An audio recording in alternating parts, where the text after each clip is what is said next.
Krenak é um exemplo das graves violações sofridas por diversos povos indígenas durante o período do regime militar.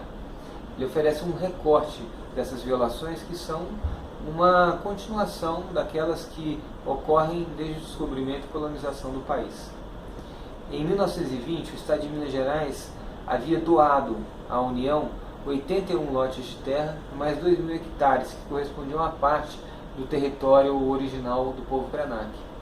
Eles permanecem ali até 1953, quando sofrem um deslocamento forçado, que eles chamam de exílio, para a terra indígena Machacali. Depois eles retornam para o território Krenak e vem em 1969, já no auge da ditadura militar, a implantação de um presídio indígena chamado de Reformatório Krenak. Na verdade, o reformatório é uma tentativa mal resolvida de eufemismo que mal dissimula as intenções que levaram a que ali fossem custodiados pelo menos 94 indígenas provenientes de 15 etnias de 11 estados das 5 regiões do país. E a forma de operação do Reformatório Krenak, ela está relacionada a uma verdadeira polícia de costumes que impedia que os indígenas mantivessem as suas tradições, falassem a língua materna, o Borum dos Krenak, realizassem os seus rituais às margens do Uatu, que é uma entidade para os Krenak.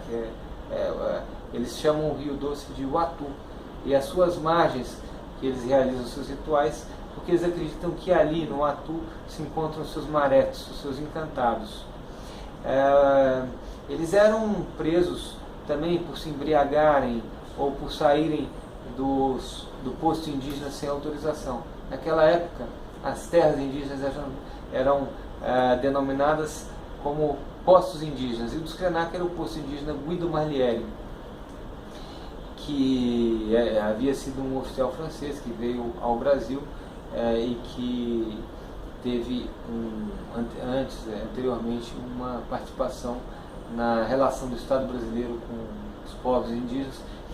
E foi implantado esse reformatório, esse presídio indígena, em que eles eram presos conforme períodos que não eram previamente definidos.